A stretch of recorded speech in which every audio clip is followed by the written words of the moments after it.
Telangana film chamber కీలక నిర్ణయం తీసుకుంది. సంధ్యా థియేటర్ ఘటనలో బాధిత కుటుంబాన్ని ఆదుకునేందుకు విరాళాలు సేకరించాలని నిర్ణయించుకుంది. బాలుడు శ్రీతేజ్ను ఆదుకునేందుకు సభ్యులు ముందుకు రావాలని ఫిలిం ఛాంబర్ పిలుపునిచ్చింది. కాగా డిసెంబర్ 4న హైదరాబాద్ ఆర్టీసీ క్రాస్ రోడ్స్ లోని సంధ్యా థియేటర్లో పుష్ప 2 ప్రీమియర్స్ ఏర్పాటు చేశారు. అభిమానులతో కలిసి సినిమా చూసేందుకు అల్లు అర్జున్ తన కుటుంబంతో సహా థియేటర్ కు వెళ్లాడు. ఈ క్రమంలో హీరోను చూసేందుకు అభిమానులు ఎగబడ్డారు. అక్కడున్న బౌన్సర్లు జనాలను తోసేయడంతో తొక్కిసలాట జరిగింది. ఈ ఘటనలో దిల్సుఖ్ నగర్ కు చెందిన రేవతి అనే మహిళ మరణించగా ఆమె కుమారుడు దాదాపు 20 రోజులుగా ఆసుపత్రిలో చావు బతుకుల మధ్య పోరాడుతున్నాడు. ఈ విషయం తెలుసుకున్న అల్లు అర్జున్ బాధిత కుటుంబానికి అన్ని రకాలుగా అండగా ఉంటానని హామీ ఇచ్చాడు. అలాగే 25 లక్షల ఆర్థిక సహాయం ప్రకటించాడు. లక్కీగా అదే విషయం సీఎం గారు నిన్న ఇంకొక సందర్భంలో చెప్పింది కాబట్టి వారికి మేము స్వాగతిస్తున్నాం. అంటే మా సినిమాటోగ్రఫీ మినిస్టర్ గారు కూడా సేమ్ ఆలోచన చేసారు, వారికి కూడా ధన్యవాదాలు తెలియజేస్తున్నాం. దయచేసి మీ ద్వారా కూడా ప్రేక్షకులు కన్వీన్ కావద్దు. కొన్ని సమయాల్లో ఏమవుతుందంటే ఏదో 1100 అన్నారు 900 అనేది ఒక జీవో వచ్చిందంటే అది ఓన్లీ ఒక్క షోకి వస్తే కూడా ప్రేక్షకులు కన్వీన్ అవుతున్నారు. 2 రోజులు ఉందా 3 రోజులు ఉందా కూడా అర్థం కావట్లేదు. మన వచ్చే 10 రోజుల దాకా వచ్చింది. ఆ జీవోతో కూడా క్లియర్ చూడరు. వాళ్ళు కొంతమంది ప్రొడ్యూసర్లు కూడా స్వాగతించారు.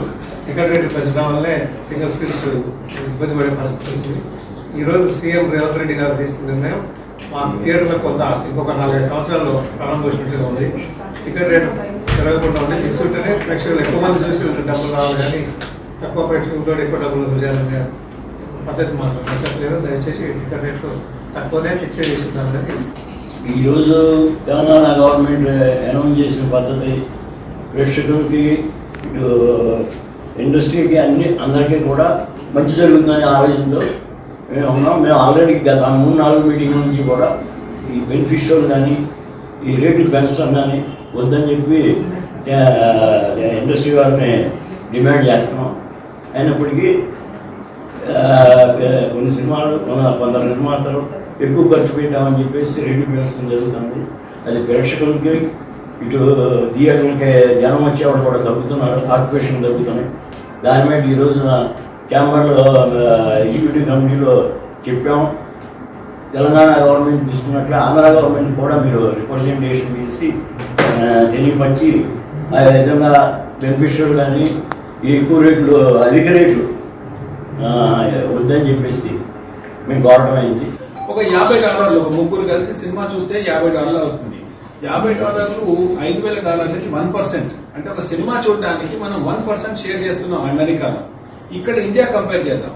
సగటు జీతగాడు 25,000 జీతగాడు అనుకుందాం. మనందరికి 25,000 శాలరీ అనుకుందాం. మనం ఒక సినిమా చూడడానికి ఎంత ఖర్చు పెడుతున్నాము అని ఆలోచిస్తే నలుగురికి ఒక ₹1,000 నుంచి 1,500 అవుతుంది. టికెట్లకే 800, 900, ₹1,000 అయిపోతుంది. ఇంకా 500 ఫుడ్ అనుకోండి.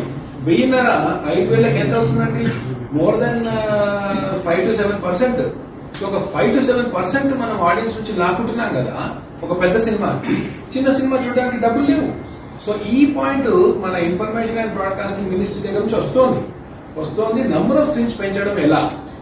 సో అది దాని మీద ఫోకస్ చేస్తే మన ప్రొడ్యూసర్లు కూడా నష్టపోవద్దు. Definitely they should make money. అంటే ఒక చిన్న ఎగ్జాంపుల్ చెప్తాను. ప్రాబ్లీ 5 years లేటర్ ఒక పుష్ప రేంజ్ మూవీ ఒక 8,000 స్క్రీన్స్ లో కాకుండా 28,000 స్క్రీన్స్ లో తక్కువ రేట్ లో ప్రాబ్లీ విల్ మేక్ 3,000 crores.